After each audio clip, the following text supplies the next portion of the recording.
Let me ask any questions. Who wants to start? Okay. I have some questions. Let me start from the, my question to Professor Pirumian about the importance of the memoirs and diaries. You know, in Armenian genocide issue, for years we have the situation then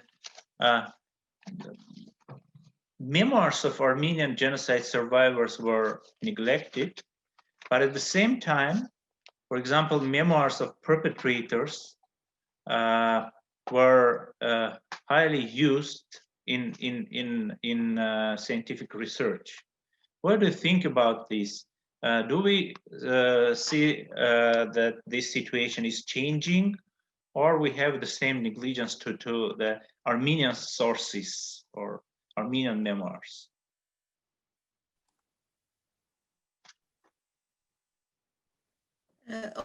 Okay, it's for sure right that the perpetrator was using every source they could with the made-up memoirs like that of Talyat Pasha or Cemal Pasha or others, but we were not using it. Garnik Panyan's, like, for instance, I'm going to use Garnik Panyan's memoir that was just translated into English 2-3 years ago. Nobody looked at it to see what was happening in Antura. And they were praising Cemal Pasha and Halide Adib for their humanitarian work they were doing in this orphanage. But Garnik Pasha and others that we see, we start unearthing all these things.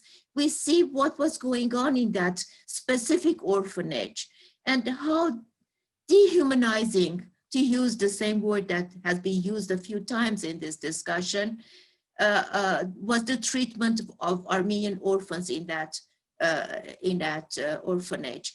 And coming back to your question, yes, we are using the memoirs now, and the historians. I have seen many Armenian historians in their recent publications, in their recent discussions, using memoirs that have been neglected so far. So we are coming to our senses to know that memoirs are not, and negative treatment of the memoirs was not coming from the Armenian historians from the beginning.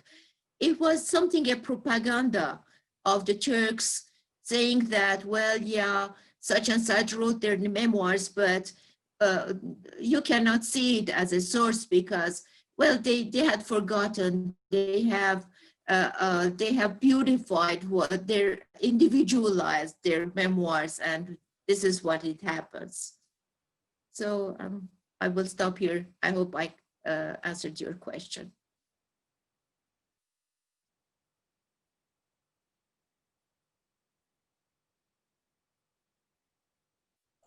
I would like to ask to Rubina. Rubina, I would like to know, you studied a lot these memoirs. In what decades were written the majority of these memoirs? At the beginning, when the genocide, the survivor, or after many years, according to your study? When is the moment where these memoirs are more? Do you understand me what I mean? Yes, come to importance. These memoirs come to importance and people start looking at it. That's a very good question. I said that many people wrote their memoirs, manuscripts in Armenian or diaries in Armenian, but they did not touch them, they did not share them because the world was not ready to listen to them. It was Same with the Holocaust also. It was in the 1960s that the Jews started looking into the memoirs, into what happened in Israel. I mean, in Israel, they started looking into this memoir to happening, what had happened to European Jewry. The same with Armenians. The sons and daughters of these people, the survivors, tried to neglect, to kind of forget about the past. There were so many instances that the daughter or the son would say, "Mom, Dad, don't talk about this. Let's forget about this. This is a new world. We have to build up our lives in this new world." They were not encouraged. Then there was this movement, I would say this movement in United States and elsewhere, going back to their roots. Maybe we took the example of the African Americans, even the Latinos in United States, who went to their roots, who started, who started digging up their ancestors. And when the Armenians, taking the example of these people, started looking for their roots, they found out about the genocide, what happened to their mothers. And they started creating manuscript was, they started looking into these manuscripts and sometimes published 1960s on, we have had an emergence of these memoirs, but it is just lately that we're using it in historiography.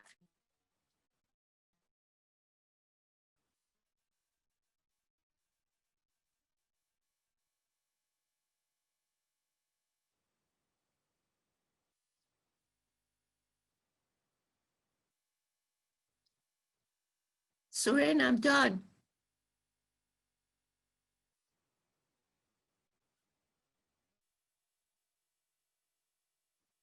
Probably the connection is not stable. There's a pause in our discussion.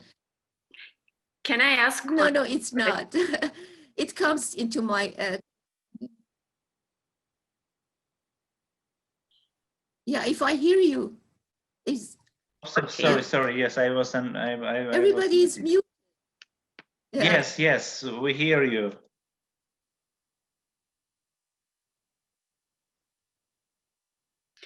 I have one question, if I may. Okay, Yes, it's please. on. Thank you so much for your presentations, all of you. And I have a question to Dr. Rubina Pirumian.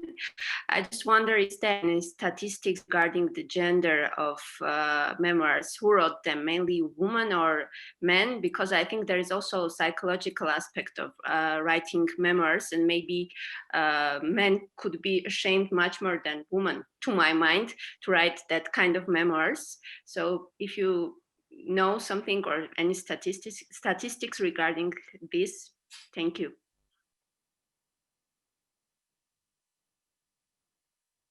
Yeah, I cannot give you statistics, but my impression is that that men survivors wrote their memoirs more than women did. Why this happened? There are many reasons why they really did that. It was afterwards that women started writing, were encouraged writing their memoirs. Maybe women were more intimidated in the families, even in the diaspora or in the New World. They were more intimidated. They had more duties in the families and couldn't get to do this. And you're right, reading the memoir of a man, you cannot see the the suffering of the female survivor. It's written from the perspective of a man, and there is some individualization in those memoirs. But women are not falling behind. They are also writing the memoirs. And I see this in the second generation. In the second generation, daughters are more likely to prod their parents and tell their stories. And there was the first generation, the shortage of female writers of their memoirs is being remedied by the second generation, daughters of the second generation, the daughters of the survivors, writing the memoirs of their parents.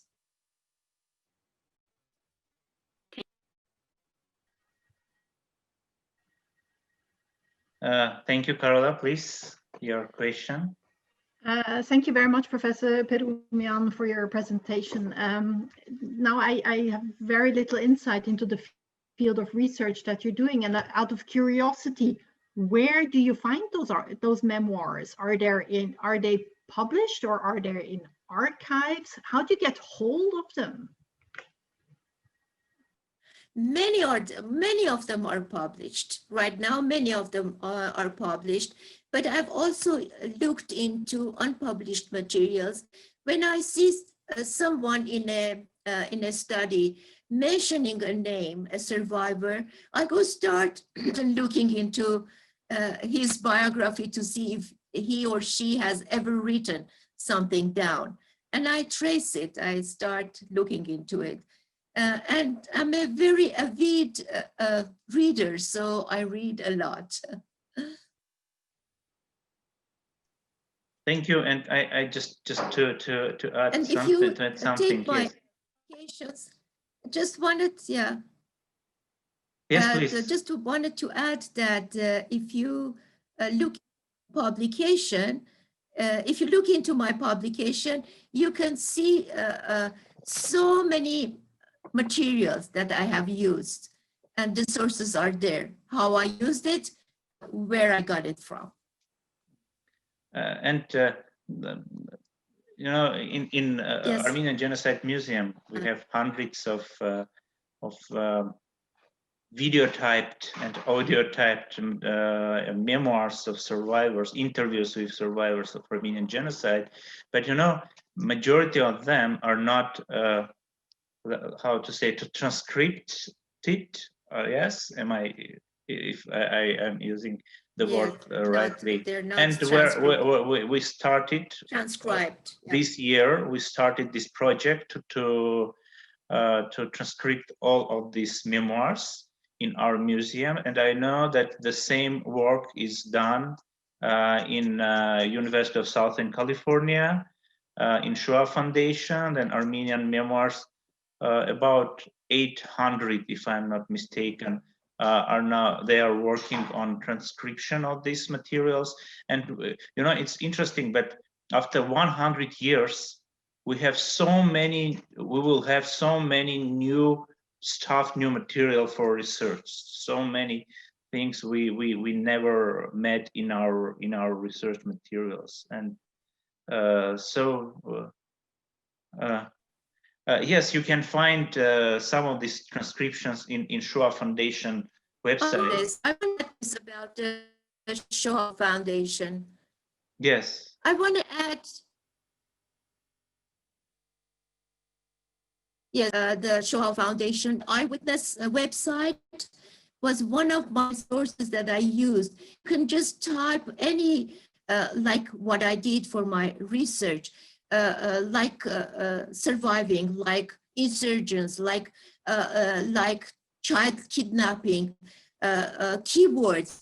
You just can type keywords into it and bring, and in Armenian genocide, it'll bring the testimonies that include items of, descriptions of such keywords, items. And it's very easy to go into it and do research. Nowadays, everything is very easy. You don't need to get the book and read it. And I have done about 15 interviews myself. And it is really revealing how people say into the microphone the things that they have never shared with their relatives. It's easier for them to kind of confess to anything, to the shame that they have felt, to the suffering that they have experienced. Thank you. Any questions? My next question to Professor Lingas. You know, usually I think when we use these labels to other nations, sometimes it's normal. Yes, sometimes even if we don't have intention to kill these people, or I don't to organize, and of course to organize genocide, we have such archetypal maybe labels or nicknames related to different nations. For example, Armenians have some things with Russians, with Georgians, with neighbors, usually with neighbors, yes, with whom we competing, we are in eternal competition. But my question is, what do you think? Where is this threshold when it becomes dangerous?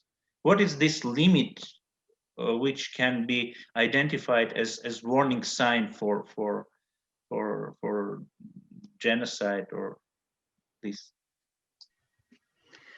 Thank you very much for a very good question.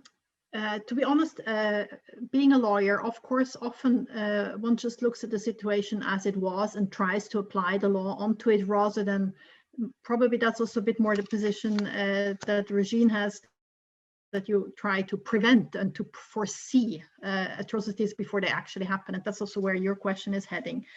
And yes, I think there is, I mean, one thing is the labeling of a group or a group of people or nicknames. You have to look at Trump, and he has used a lot of very negative, dehumanizing rhetorics regarding the Mexicans. He called them rapists. There was, what was it, the dogs. There were also very negatively loaded terms there. And I don't think people were talking about an imminent threat of genocide. Obviously not, because there have to be more elements present. The dehumanization is one of those elements that is an indicator of how you position yourself versus the other group. And of course, and I think what is even more prominent as an element is this threat thought, that the other group is threatening your own group and the well-being and the continuation of the existence of your group. And I think once you add up the different elements, that's when it becomes dangerous.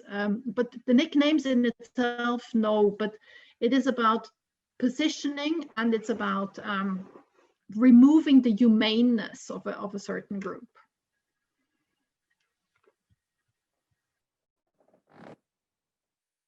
Thank you. And your question to Nelida, yes? Mm-hmm.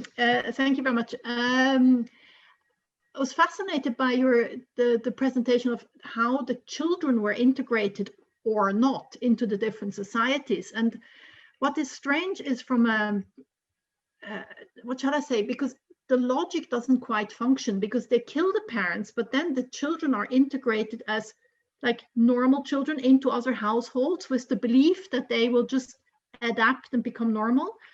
And that also happened, for example, here in Norway. I'm not Norwegian, I'm Swiss, but a big part of the history of Norway was the Sami, the indigenous Sami population that was Norwegianized. They were put into orphanages, placed into real Norwegian families, and they hoped that they would just put to stop it. But what is surprising is the logic doesn't really work out, because I mean, you carry the DNA of your parents, and in a way the perpetrators don't seem to see that. They seem to have the belief that with re-education or integration into for example, a standard Argentinian family, you will just erase all of the past of that child. Yeah. Yes, that happened in the Argentine case because these baby, they were babies in general, not from babies. They used to take this baby and raise with like a member of their family. This, but it's very important in Argentina that there is a right to know the identity. And then there is a group, there's Abuelas de Plaza de Mayo, that have many lawyers that help to the people who have doubt about their identity. It's a subject very clear now in Argentine society. For instance, I told that there is approximately 400 babies that were taken, but now approximately we have 125 that now they go back to their family. They pass for the analysis of the blood. I don't know. ADN. In English, I don't remember how to say. Then they realize that they are members of another family, not this family. Now it's incredible when I am talking, but this situation is normalized now because there is a possibility of these children to come to go to their real family. For one side, and the other side, the tribunal in Argentina were very good in this case because all the criminal, this military that took this baby are in jail. All of them are in jail or died. But this situation, I can tell you, is normal. But we, as a society, we feel that the real criminal are condemned not only by the tribunal but the society at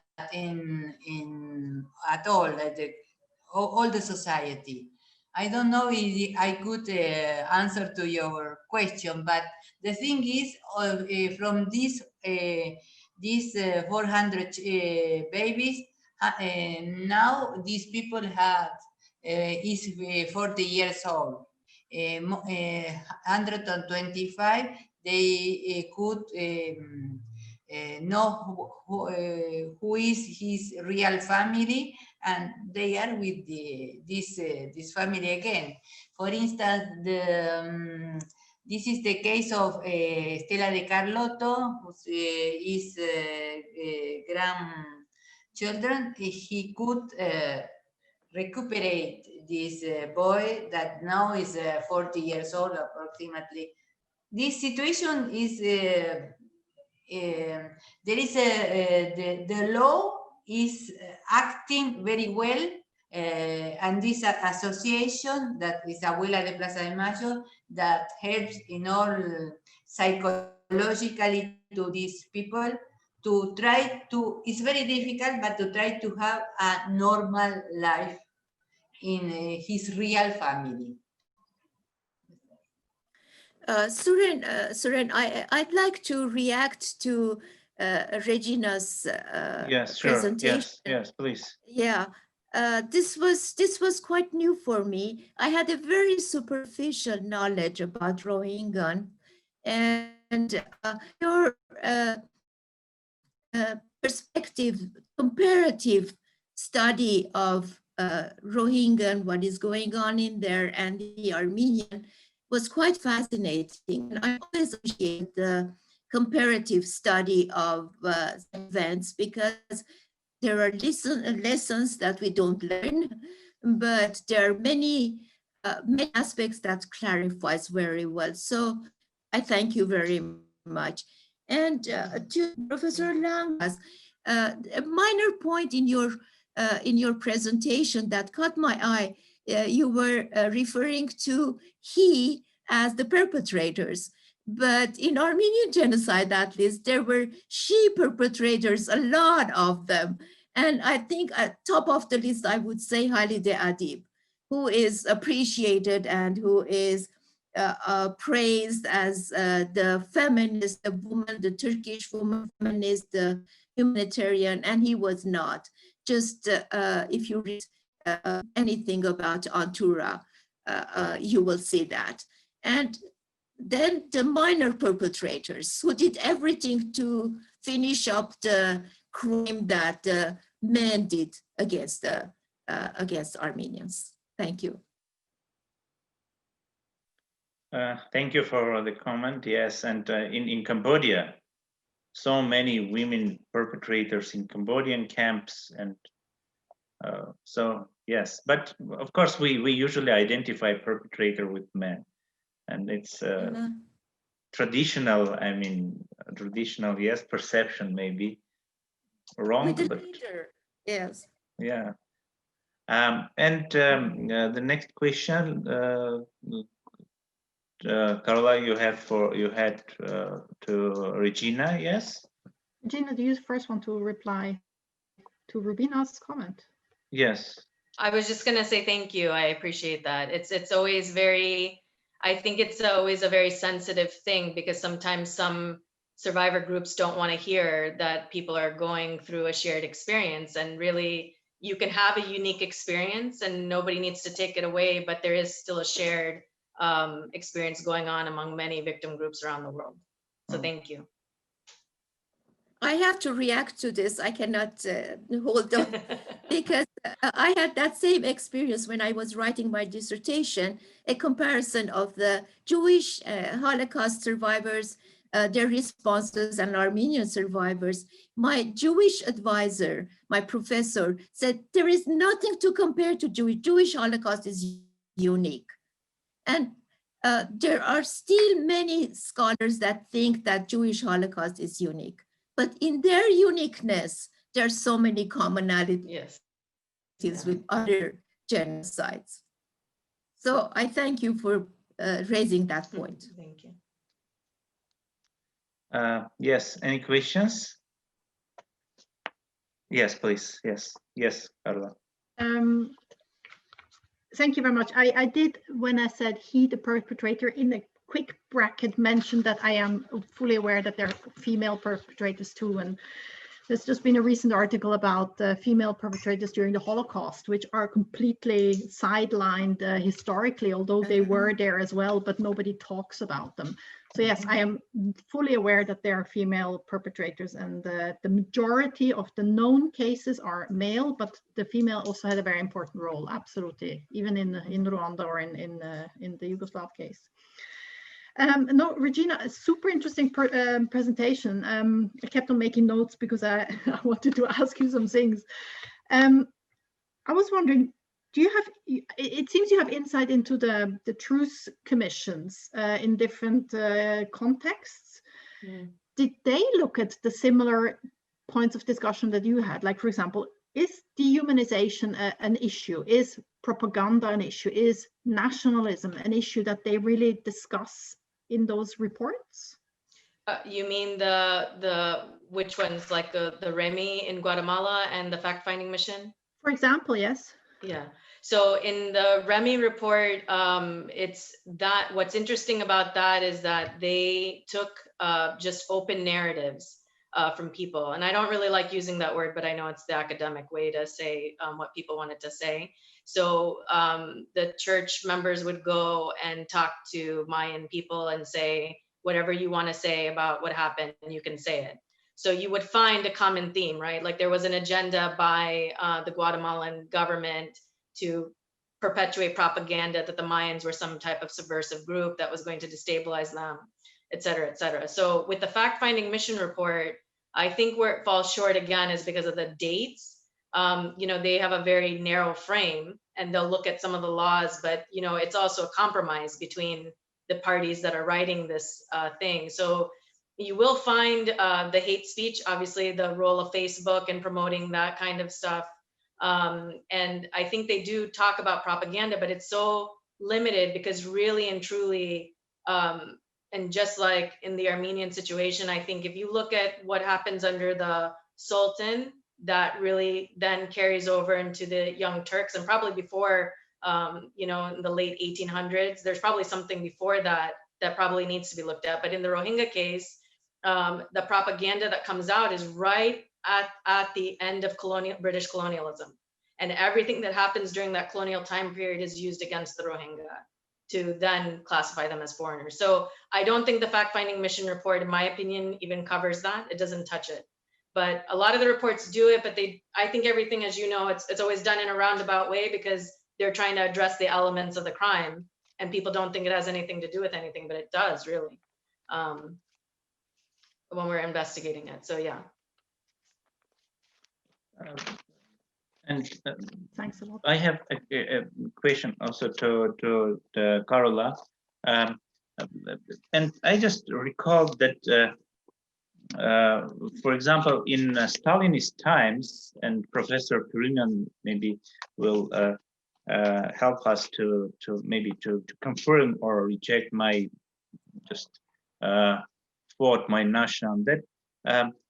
The most dangerous thing in Stalinist time, the thing from the dehumanization perspective, was that the enemies of people, враги народа, was very loosely defined, and you could not understand if you are in this category of the enemy of people or not. And I think if we have strict definition, of course it's dangerous too, but in the case when we have this vagueness of the dehumanism, of the labeling, it's even more dangerous, more virulent maybe. What do you think? It's just a thought that just came. To be honest, I know very, very little about the Stalinist times, and I don't really feel competent. Not only about Stalinist time, but for example, when they said that Jews were part of conspiracy, and nobody knew what this conspiracy about. Not just saying, yes, they are cockroaches, they are rats. It's very specific. It's very concrete examples of dehumanization. But then they said that, you know, this group of people, they do something in secrecy, or they are in some conspiracy. I think it's also very, very dangerous from the perspective of dehumanization. Yeah, absolutely. And you see a similar combination also during the Holocaust, where strange combinations were made of the Jews being of a different race, and at the same time being communists, and at the same time trying to take over world leadership, all in the propaganda of the Nazis, which seemed to make sense for them. But if you look at it retrospectively, it really doesn't connect. But of course, you add up more and more elements to make the enemy, to create this figure of an enemy. Okay. May I Professor jump in?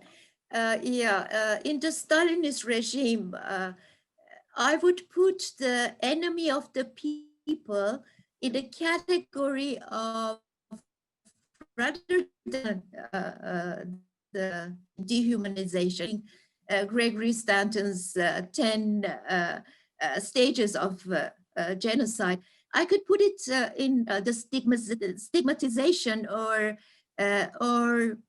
polarization. By stigmatization of the people, the enemy of the people, they were categorizing these people and persecuting them, purging them. And by polarizing, naming them as the enemy of the people, they were destructing families. Even sons were the sons were denying their fathers or mothers as enemies of the people. So this was a term that was used in the Stalinist era. It was a very powerful tool for the purges that went on. Yes, they, if I'm not mistaken, they even had a camp for wives of the enemies of regime. in Altai, Yes. Altai lager for something like. Okay, any Yes. questions, any thoughts, any ideas for discussion? If not, it was fantastic panel. Thank you very much for all these presentations. I had some questions in my list, but we are working already 2 hours. And thank you very much for your attendance. As Dr. Pirumian mentioned, unfortunately, it's not very good time for Armenia. I informed my students, but they are coming to my classes after their volunteering works. They try to be involved in this war-related matters. Many of my students are drafted to army, and unfortunately, we even had some students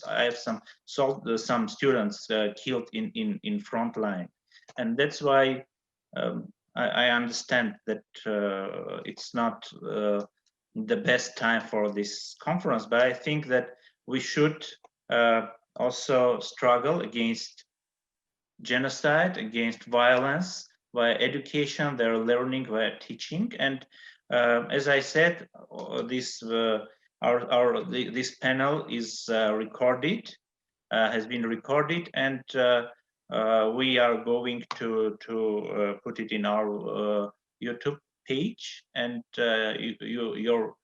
this panel will be will have more people will have chance to hear listen your presentations and our discussion. Thank you very much for your time. Thank you very much for your work, and have a good day. Be healthy. It's another thing. It's another warning for nowadays world. And see you then. Thank you. Stay safe. Yes. Thank Thank you very you. much. Take Thank care. you. Goodbye. Bye-bye.